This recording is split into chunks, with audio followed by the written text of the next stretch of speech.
बीमा की तारीफ़, बीमा की तारीख़ और बीमा की अक़साम। बीमा की तारीफ़ ये है कि बीमा एक ऐसा मामला है कि जिसमें एक शख्स दूसरे शख्स को या इदारा किसी दूसरे इदारे को जो है मुस्तक़बिल में पेश आने वाले ख़तरात की तलाफ़ी की ज़मानत देता है। तो बीमा की तारीख़ ये है कि 14वीं सदी ईस्वी में जो है वो बहरी जहाज़ एक मुल्क से दूसरे मुल्क तक जाते, सामान लेकर जाते, तजारती सामान लेकर जाते, तो वो बसा औक़ात डूब जाते थे। तो उस नुकसान की तलाफ़ी करने के लिए जो वह बीमा की इब्तिदा हुई है। तो बीमा की जो है वो शिरकत के एतबार से 3 अक़साम हैं। तो इसमें है, सबसे पहले है तामीनुल अशिया, गुड्स इंश्योरेंस।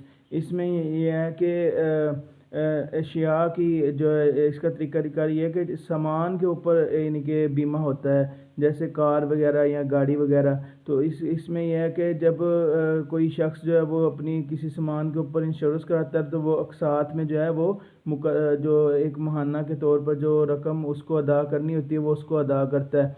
तो जब अगर तो उसकी गाड़ी को कोई ख़तरा हो जाए तो जो है वो कंपनी उसको वो उस ख़तरे की तलाफ़ी करती है और उसको नुकसान अदा करती है। तो अगर तो उसको जो है वो ना उसको कोई ख़तरा पेश हो तो वो फिर उसकी जो रकम ली होती है क्लाइंट की, कंपनी ने, बीमा कंपनी ने, वो उसको वापस नहीं करती। तो दूसरा है जी थर्ड पार्टी इंश्योरेंस, तामीनुल मसऊलिया। तो इसमें यह है कि कोई शख्स जो है वो अपनी किसी चीज़ की जो है वो मुस्तक़बिल में पेश आने वाली जो उस पर ज़िम्मेदारी है या हादसाती तौर पर उस पर ज़िम्मेदारी आयद हो सकती है, वो उसकी तलाफ़ी के लिए बीमा कराता है। तो इसमें यह है कि वो गाड़ी है, गाड़ी है, अगर वो रोड पे उसको लेके आता है तो वो गाड़ी से किसी को टक्कर मारता है तो अगले दूसरे किसी बंदे का नुकसान हो जाता है, तो इससे जो है वो उसको जो है वो तावान अदा करना पड़ता है। तो वो तावान जो है वो कंपनी अदा करती है। तो ये यूरोपीय ममालिक में ये इस तरह का बीमा करवाया जाता है कि इस शख्स के घर के आगे बर्फ़ पड़ी हुई थी, उसने उसको साफ़ नहीं करवाया तो कोई दूसरा गुज़रा था, उसका उससे नुकसान हो गया, वो गिर पड़ा, तो वो उससे जो फिर तावान वो केस कर देता है, तो तावान अदा करना पड़ता है, तो वो कंपनी अदा करती है। तो तीसरा है जी बीमा की तीसरी किस्म है तामीनुल हया, लाइफ इंश्योरेंस। इसमें यह है कि कोई शख्स जो है वो कंपनी को मुकर्रर अक़सात अदा करता है, तो फिर वो जो है अगर तो उसकी वफ़ात हो जाए तो उसकी वफ़ात की सूरत में जो है वो भारी मुआवज़ा कंपनी अदा करती है उसके वरसा को। तो अगर उसकी वफ़ात ना भी हो तो फिर भी जो है वो उसकी रकम जो है वो इजाफ़ी सूद उस पर लगा कर इजाफ़ी तौर पर उसको वापस की जाती है। तामीनुल हया और तामीनुल जो है वो अशिया में फ़र्क ये है कि उसमें जो है वो तामीनुल अशिया में, गुड्स इंश्योरेंस में जो है वो अगर हादसा पेश ना आए तो उसको जो है वो रकम वापस जो उसने क्लाइंट ने जमा कराई होती है इजाफ़ी सूद के साथ वापस नहीं की जाती, उसको कुछ भी नहीं मिलता। और लाइफ इंश्योरेंस में यह है कि क्लाइंट को जो है वो उसकी रकम वापस मिल जाती है इजाफ़ी उसके साथ, और साथ सूद मिलकर इजाफ़े के साथ उसको जो है वो वापस मिल जाती है। और तरीक़ेकार के एतबार से भी जो है वो इसकी 3 अक़साम हैं। नंबर 1 में है जी तामीनुल इज्तिमाई। तामीनुल इज्तिमाई में है ये है कि इज्तिमाई तौर पर जो है वो एक बनाया जाता है ग्रुप, वो जो है फिर वो उसमें पैसे जमा किए जाते हैं और फिर वो उसके हादसे वफ़ात की सूरत में या हादसे की सूरत में उसके वरसा को रकम अदा की जाती है। तो एक है जी तामीनुल तामनी।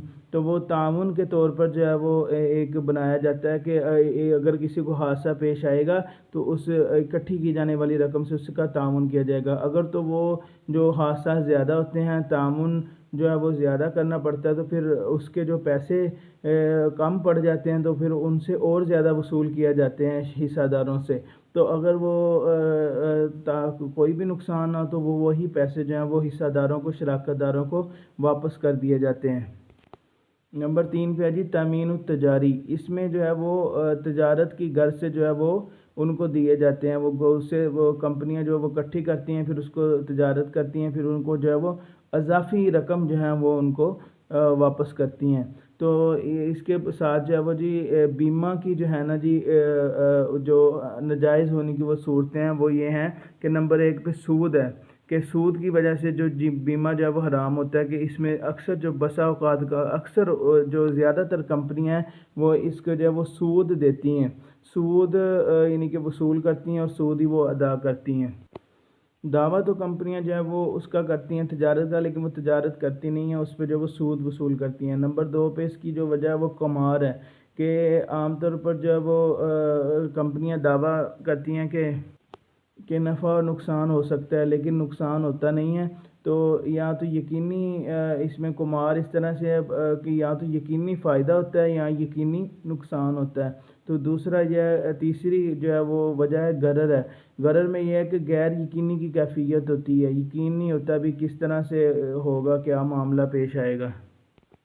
نمبر 4 جو ہے وہ میراث کی غلط تقسیم ہے، کہ جو میراث جو وراثت ملتی ہے، جو پیسہ ہو اس کو مرنے کے بعد ادا کیا جاتا ہے، یا تو اس کے صرف اور صرف بیوی کے نام ہوتے ہیں یا صرف اور صرف بچوں کے نام ہوتا ہے۔ تو 5ویں صورت یہ ہے کہ ظلم ہوتا ہے، کہ کلائنٹ کا جو ہے وہ پیسہ ضبط کر لیا جاتا ہے، جو اس نے اگر وہ نہ بھی کوئی حادثہ پیش آئے، جیسے اس میں ہے تو جیسے گڈز انشورنس میں ہے، سامان کے جو ہے اس میں اگر وہ نہ بھی کوئی حادثہ پیش آئے تو وہ کمپنی اس کو واپس نہیں کرتی، پیسہ ضبط کر لیتی ہے۔ اور اسی طرح سے جو ہے وہ آگے اور پھر ہے اس 6 نمبر پہ ہے جی دھوکہ دہی ہے۔ دھوکہ دہی اس طرح سے ہوتی ہے کہ ایک شخص جو ہے وہ خودکشی کر لیتا ہے اس کا، تاکہ اس کے بچے جو وہ خوشحال ہو جائیں، ان کو پیسہ مل جائے، اس وجہ سے وہ جان بوجھ کر اپنی جان جو وہ ضائع کر دیتا ہے۔